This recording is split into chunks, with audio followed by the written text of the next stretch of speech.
하나님께서 우리와 함께 하십니다. 저희가 교회를 시작하면서 요한복음의 말씀을 1장부터 시작을 했습니다. 그러면서 한 8, 9년이 흘렀을까요? 10년이 됐을까요? 요한복음이 끝나고 그 다음 책인 사도행전을 또 함께 매주 설교 때마다 은혜를 나누었습니다. 이제 그것이 끝나고 로마서가 시작이 되어졌고, 이 로마서가 벌써 이 4장, 이 끝절에 해당하는 부분으로 가고 있습니다. 이렇게 한 절 한 절, 한 문장 또는 한 상황들을 살펴보고자 하는, 무엇보다도 설교자가 원하는 내용을 전하는 데에 하나님의 말씀을 사용하려는 목적이 아니라, 어떠한 상황이 있든지 어떠한 입장에 있든지 그때 하나님이 순서대로 차례대로 이미 기록되어진 말씀 속에서 우리가 삶의 지혜를 얻고, 그 상황 속에서 하나님께서 어떻게 무엇을 말씀하시는지에 귀 기울이기 위함입니다. 괜한 사람의 소리를 내려고 하나님의 말씀을 짜집기 하듯, 그렇게 여기저기서 모자이크 하듯이 가져다가 그 설교의 내용을 객관적으로 설명하는 일은 없어야 합니다. 그래서 우리가 내 생각은 이렇고 지금 상황이 저런데 전혀 다른 상황에 하나님의 말씀이 주어져도 그 말씀에 우리는 귀를 기울여야 할 것이고, 오늘 컬럼의 내용처럼 생각하며 듣고 감정에 이끌리는 것이 아니라 지극히 이성적이고 지각적인 마음을 가지고 생각하고, 또 설교자의 말씀이 옳은지를 하나님의 말씀으로 찾아가며 눈으로 읽으며 귀로 들으며 마음으로 깨달아 알아가야 합니다. 이 부분이 너무 비주얼하게 또는 너무나도 많은 다른 내용으로 인하여서 전해지어지게 되면 산만하게 되어지고 생각을 집중할 수 없게 되어지는 경우가 왕왕 있습니다. 무엇보다도 중요한 것은요, 우리가 어떠한 생각들을 품어낼 수 있어도 그 생각을 품어내는 일들 속에 과연 성경은 무엇을 말씀하시는가, 과연 하나님은 이 부분에 대해서 어떻게 언급하고 계시는가에 대한 확증이 필요합니다. 여러분 따라해 보십시오. 확증. 예, 이것은 예수님의 설교의 방법이셨고, 당신이 공생의 사역을 행하시는 즈음에 핵심적으로, 중심적으로 사용하셨던 표현의 방법이셨어요. 그래서 당신은 늘 이사야의 말씀을 즐겨 확증하는 데 사용하셨고, 가끔 시편 말씀을 당신의 말씀을 확증하는 데 사용하셨고, 신명기 말씀도 그렇게 확증하는 데 사용하셨고, 요엘 말씀과 하박국 말씀도 그렇게 당신의 말씀을 확증하는 데 사용하셨습니다. 그런데 사도 바울 역시도 많은 이야기를 표현해내면서 과연 성경은 무엇을 말하는가, 지금 내가 당신들한테 얘기하고 있는 이 부분에 대하여서 성경은 뭐라고 확증하고 있는가를 늘 주된 방법으로 표현해냈다라는 거예요. 그 중에 하나가 바로 오늘 본문 말씀입니다. 즉 로마서 4장 17절의 말씀이에요. 기록된 바 내가 너를 많은 민족의 조상으로 세웠다 하심과 같으니, 이렇게 말씀하지요. 바로 창세기 17장 5절의 말씀을 근거 삼아서, 봐라, 성경 말씀에도 이렇게 기록되어 있지 않느냐라고 하며 그 앞에 줄기차게 이야기한, 예를 들면 지난주일에 세상의 상속자가 되어져서 믿음으로 세상을 이겨나가는 이 은혜, 이 부분에 대하여서 사도 바울이 이야기를 하면서 그에 대한 결과와 확증의 내용을 창세기 17장 5절의 말씀을 끄집어 여기 기록된 바 내가 너를 많은 민족의 조상으로 세웠다 하심과 같다 라고 증거하고 있는 겁니다. 전하는 자가 이렇게 성심성의껏 분명하게 전할 때 우리가 허투루 들으면 안 돼요. 우리가 대충대충 띄엄띄엄 들어서는 안 되는 겁니다. 그래서 오늘 컬럼 속에 설교를 들을 때 설교 듣는 자세가 아니라 여기 뭐라고 말씀하고 있어요? 설교를 듣는 법. 자세는 외적으로 표현해지는 거예요. 눈은 껌뻑이면서도 졸고 있는 사람이 계실 수 있고요. 나를 쳐다보며 집중하는 것 같아도 뭐 갯돈 생각하는 사람도 있고 동창회 모임 생각하는 사람도 있고 뭐 이렇게 생각들이 다 나눠져 있을 수 있다라는 겁니다. 태도는 얼마든지 포장이 가능하지만 듣는 법에 대해서 우리에게 진지하게 고민해 볼 때는 다른 거예요. 그래서 생각하면서 듣고 과연 그런가라는 베레아 사람들처럼 우리나라에는 과거 베레아라는 이단이 있었고 베레아라는 거짓 교사들의 모임이 있어서 좀 부정적인 요소가 있는 단어가 하나가 베레아인데 성경에서 말하는 베레아 사람들은 대단히 신사적이고 또 하나의 특징이 말씀을 들으면 그 말씀이 진짜인가 하고 성경 말씀을 들어서 확인해 보았던 사람들이라고 말씀하고 있어요. 우리가 그래야 합니다. 이 설교자도 실수할 수 있고 엉뚱한 말을 할 수 있지 않겠어요? 듣는 자들이 그저 맥없이 앉아있고 딴 생각하다 보면 서로 소위 말하는 죽순이 일수인 겁니다. 과연 설교자가 전하는 말씀이 옳은지를 눈으로 본문의 말씀을 확인하고 또 이 말씀에 저 말씀에 이렇다더라 그러면 장절수가 옳은지 가서 찾아가 보기도 하고 눈으로 확인도 해야 되고 주부에 나와 있는 빈 공간에 그걸 한번 써보기도 하는 겁니다.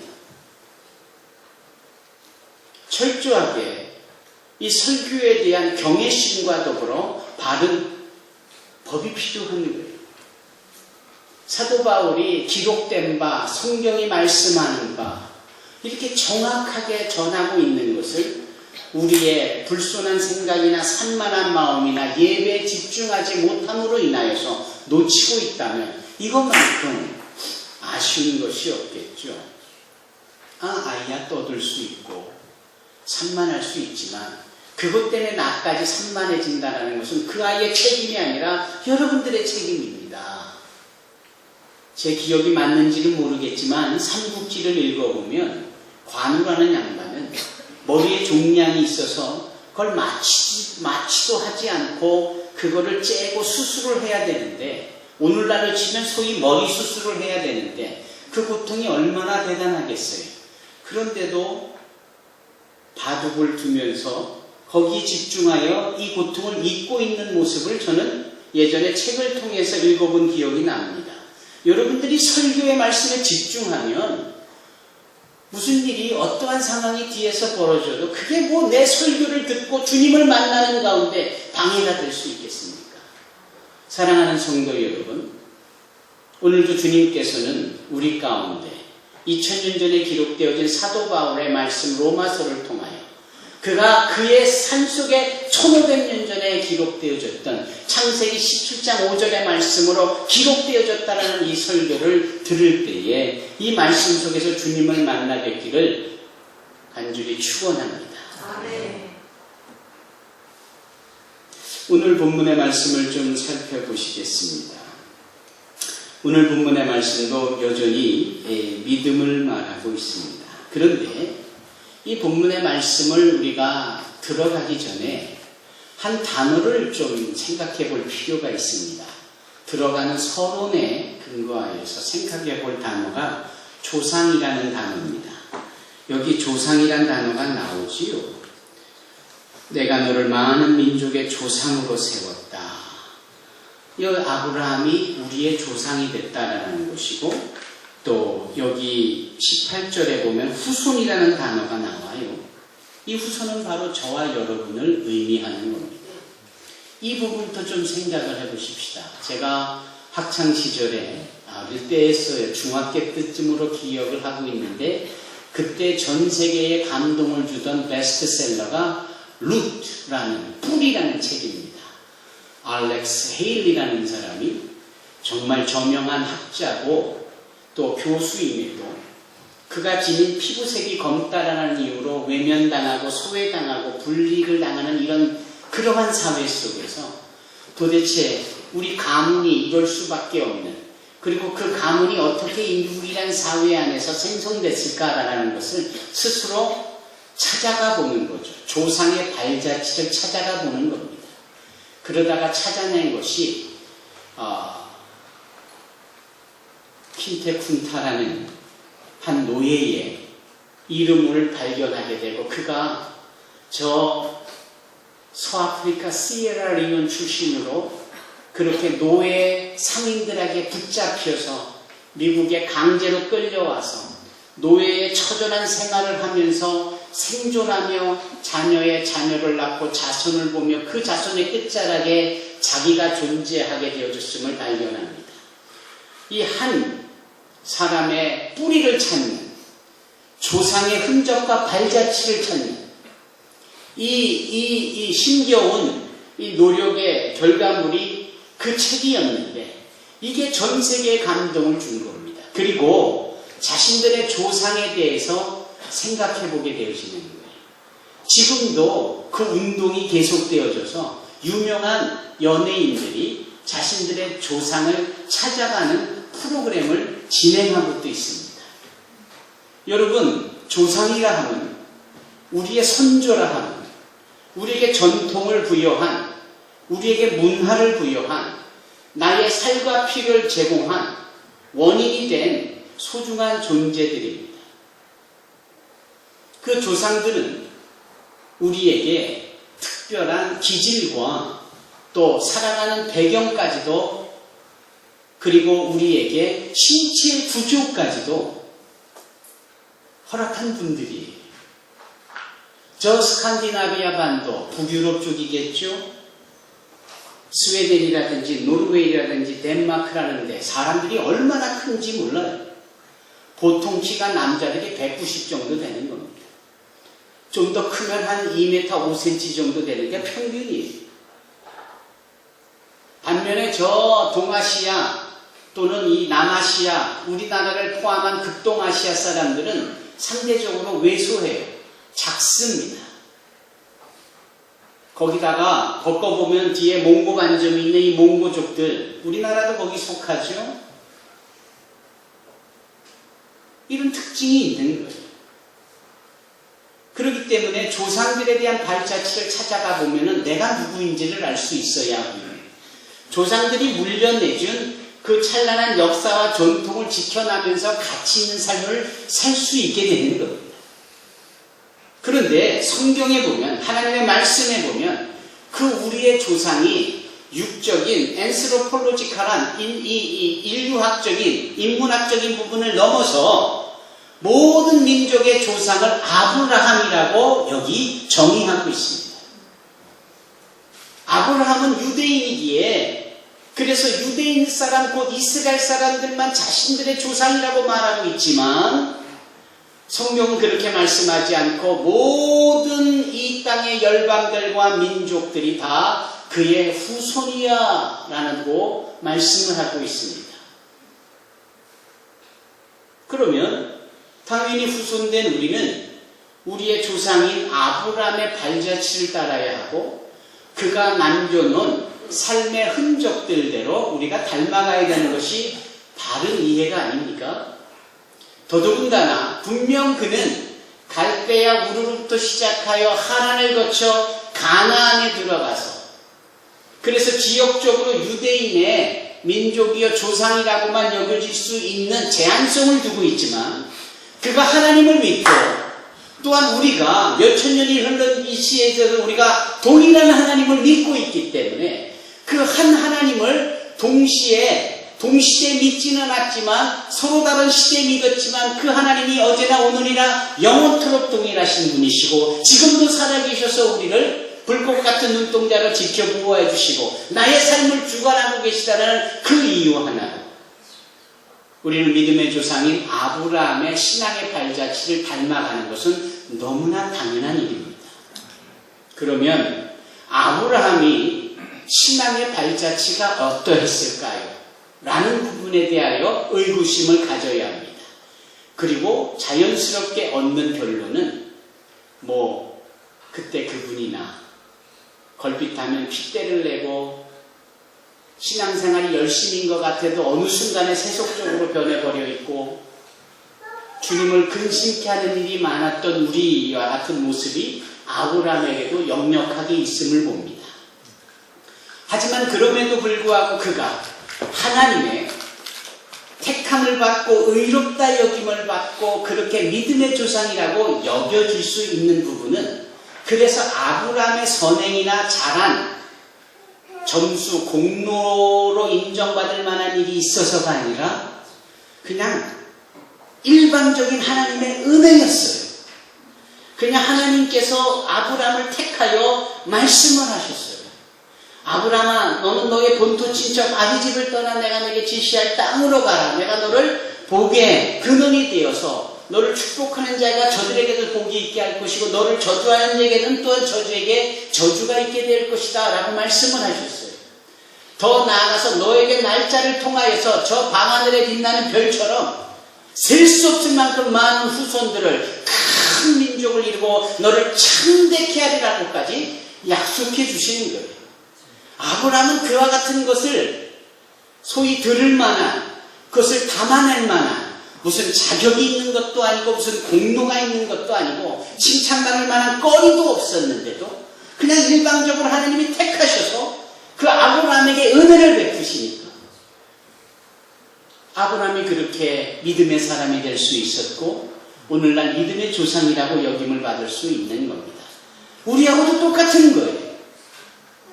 우리도 지금 신앙생활과 믿음 생활을 영위하지만 하나님께 영광을 돌린다면서도 그분을 근심케 할 때가 더 많지 않습니까? 좀 잘해보려고 해도 잠자리에 들기 전 오늘 하루의 삶을 되돌아보면 그냥 불쑥불쑥 마음속에 미움과 시기와 질투가 도사렸고 이 세치혀로 복된 말을 하기보다는 짜증나는 말, 불편하는 말, 남의 기분 따위는 안중에 뒀고 내 하고 싶은 말을 막 해버리고 이런 투성이잖아.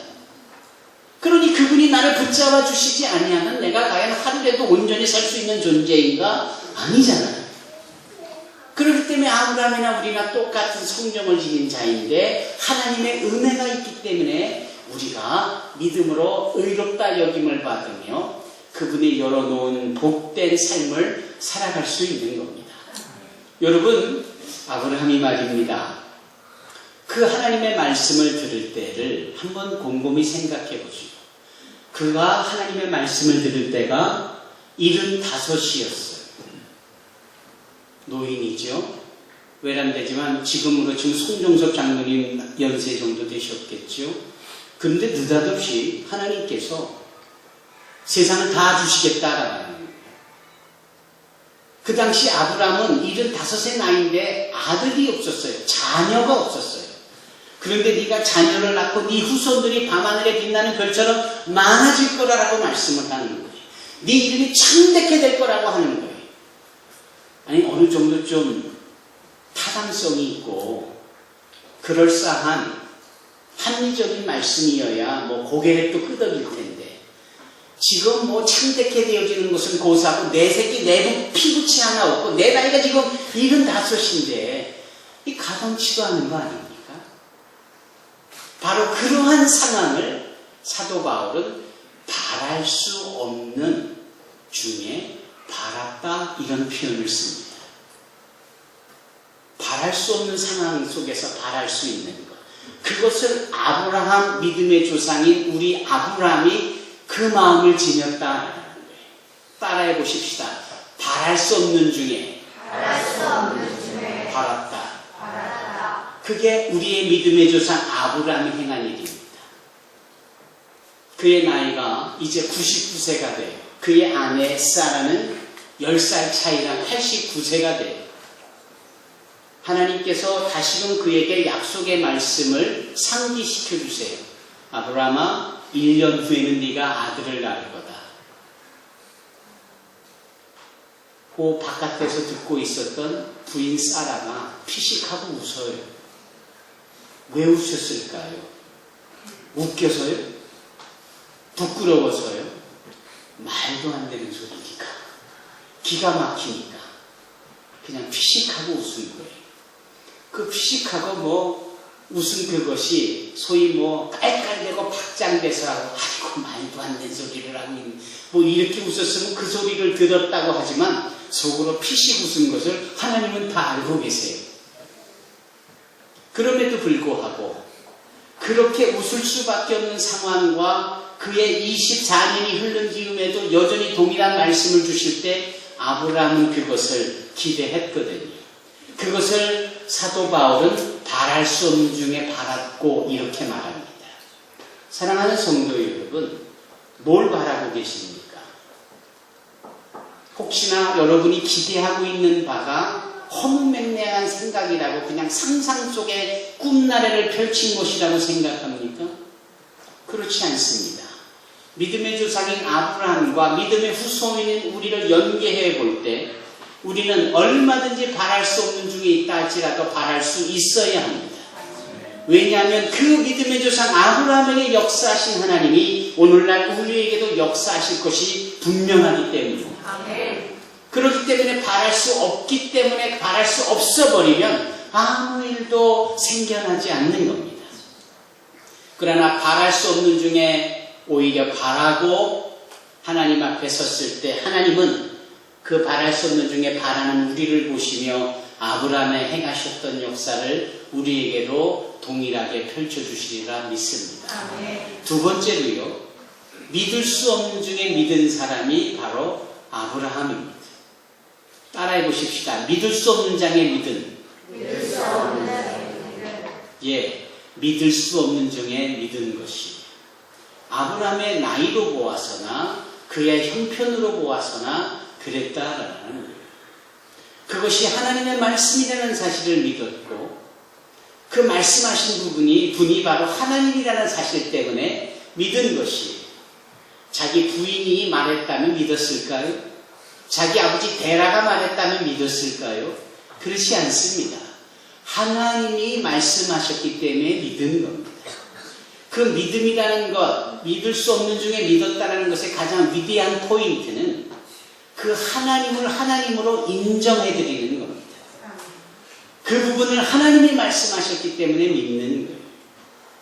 우리는 믿음이 없기 때문에 하나님을 이 세상보다도 못한 존재로 여길 때가 많습니다.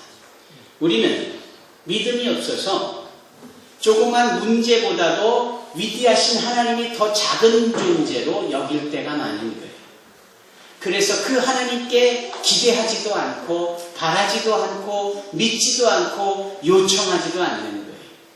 그러니 우리의 삶에 무슨 능력이 나타날 수 있겠고 우리의 삶에 어떠한 기적이 발할 수 있겠고 우리 안에 어떠한 가치 있는 존재들의 결과물들이 나타날 수 있겠습니까? 하나님께 믿음도 없고 하나님께 바라지도 않는데 말입니다. 그러나 내 아무리 형편없는 존재인 것 같고 내 상황이 어렵다 할지라도 바랄 수 없는 중에 바라고 믿을 수 없는 중에 믿은 아브라함처럼 그 믿음의 조상 아브라함의 믿음의 흔적을 쫓아 후손인 우리가 오늘날 2014년 이 10월을 사는 우리가 우리 삶에 바랄 수 없는 중에 바라고 믿을 수 없는 중에 믿어 하나님께 도움을 요청하고 그분의 열어놓으신 길을 걸어갈 때에 우리 안에도 참대한 역사와 헤아릴 수 없는 수많은 은혜와 가치 있는 결과물들이 나타나게 될 줄로 믿습니다. 아멘. 사랑하는 성도 여러분, 이렇게 은혜를 받으며 살아간 자가 우리의 믿음의 조상 아브라함입니다. 그래서 그 아브라함의 맨 마지막 끝자락에 아브라함이 행한 행동 속에서 그의 믿음의 정수를 우리가 봅니다. 그의 믿음의 핵심을 보아요. 그게 무엇이지요?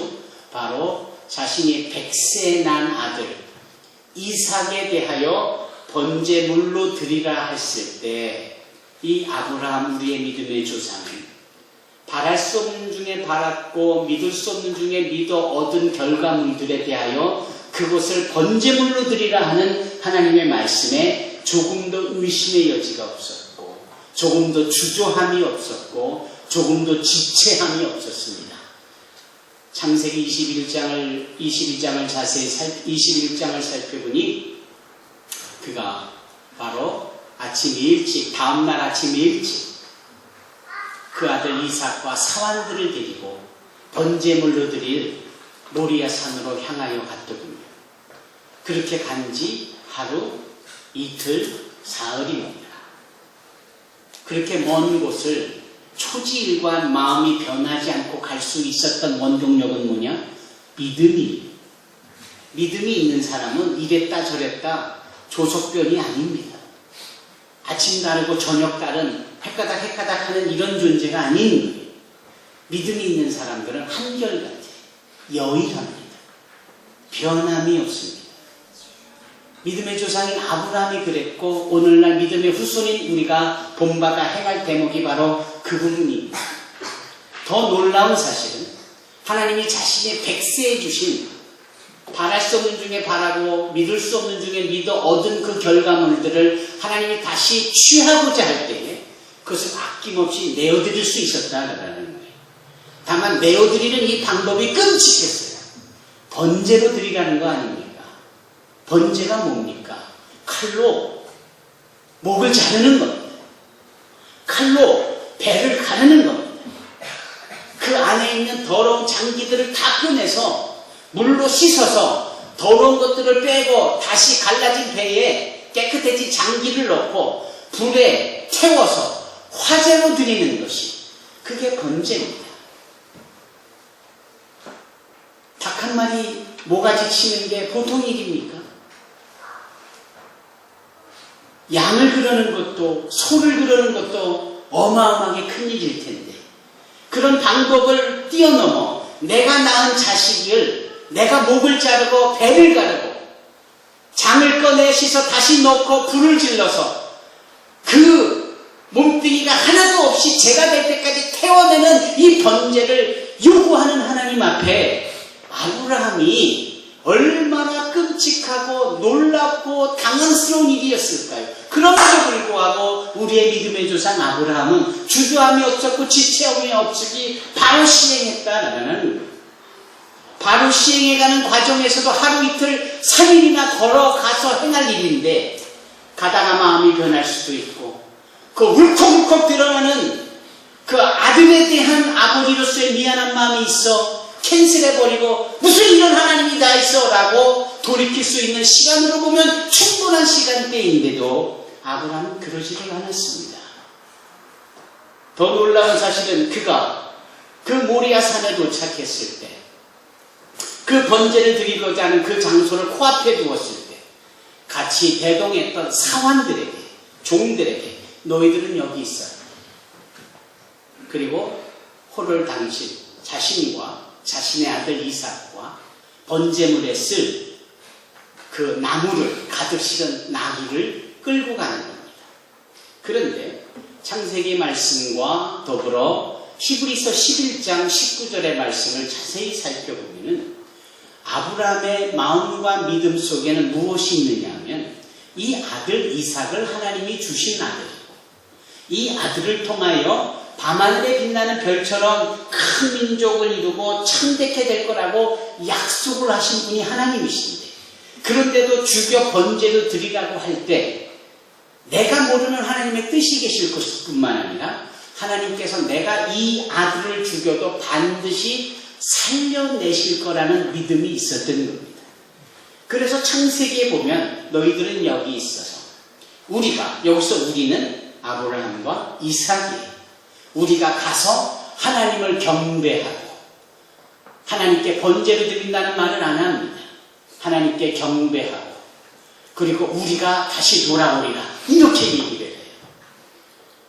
즉 둘이 가서 하나님께 경배하고 둘이 다시 돌아오겠다라는 아브라함의 철저하고도 분명한 믿음이 있었던 겁니다. 믿음을 말하고 있는 히브리서 11장에는 이 믿음에 대하여서 이렇게 설명합니다. 그 아브라함에게는 어떤 믿음이 있었느냐? 죽은 것을 다시 살리시는 하나님에 대한 믿음이 있었다라는 거예요. 다시 말씀드리면 그 믿음은 어떤 믿음입니까? 부활신앙인 거예요.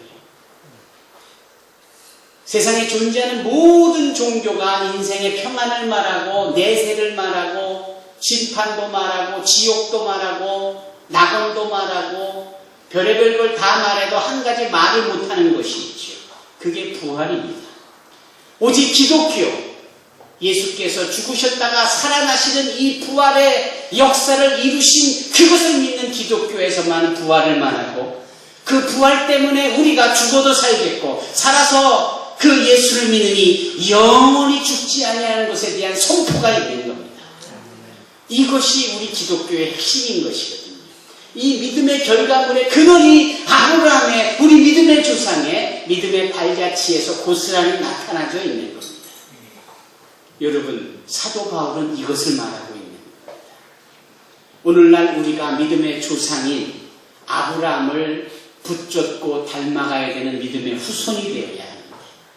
바랄 수 없는 종에 바라야 할 것이고, 믿을 수 없는 종에 믿어야 할 것이고, 단 한 가지 이 부활 신앙을 통하여서 죽은 가운데서 살려내시고 없는 가운데서 있게 하시는 그 하나님의 역사를 너희의 삶 가운데 모시어 그것을 소유하고 그것을 경험하고 그것을 누리며 살아가는 겁니다. 왜 근심하시고 왜 걱정하시고 왜 염려하십니까? 무엇이 두려워 눈물을 지어야 하고 무엇이 안타까워 발을 동동 굴러야 합니까? 죽은 자까지도 살리시는 하나님께서, 없는 가운데서도 있게 하시는 하나님께서 과거 아브라함을 그렇게 복주시어 창대케 하시기까지 하셨다면 오늘날 나와 같은 자, 믿음의 후손된 자에게도 동일한 역사가 있을 것이 뻔하고, 그것이 너무나 당연하고 그것이 너무나도 확신 속에 우리 가운데 놓여져 있는 것이니, 사랑하는 성도 여러분, 믿음의 조상 아브라함의 삶을 우리의 삶 속에 담아내고 살아가는 저와 여러분이 되기를 주님의 이름으로 축원합니다. 아울러 우리의 자녀들이 다 그러한 삶이 되도록 여러분들이 축복해 주십시오. 여러분들이 그렇게 믿음으로 살아내는 모습을 자녀들에게 보여주십시오. 기도하겠습니다. 이 시간에 마음을